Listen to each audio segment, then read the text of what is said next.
कुठं दाखवलं ग्लोबल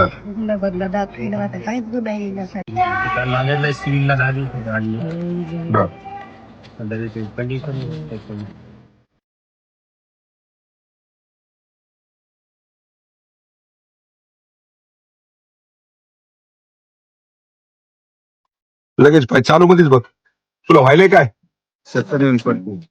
बाकी काय नाही असं म्हणजे काहीच कळत नाही त्याला 10-15 झाले. अच्छा चलता येते का मुंबईला काही एका लाईन न चलतंय का असं हेड मारते चक्कर आली की जात नाही.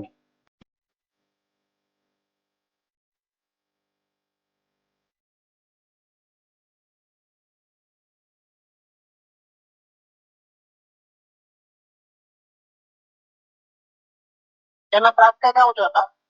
त्रास काय नाही चक्कर येते ते फिट झाल्यासारखं आपलं ट्युमर असल्यामुळे बहुतेक फिट वगैरे येतं का बरं? हा फिट येते गोळ्या काही येते. हा ग्लोबलला काही दिवस होतं काही दिवस तिथं आपल्या नांदेडला सिव्हिल हॉस्पिटलला होतं एक ट्रीटमेंट घेतली नाही हा फिट तर नाही सगळं होते याला फिटच आहे का बाकी ट्युमरचं काही नाही बुधवारची असते बर टीम मॅडमची असते बर बर बुधवारी त्यांना पाठवा म्हणजे मंगळवारी बसवा यांना मंगळवारी पाठवून देतो यांना पाठवून देतो हे घे पैसे ठेवा तुम्हाला जाण्या येण्यासाठी हे राहू द्या बाकी तिथलचा जे विलाज आहे बघून घेतो मी तिथं तो ऑनलाईन पैसे टाकतो त्याच्यावर MRI CT स्कॅन करायसाठी हा ते होऊन जाईल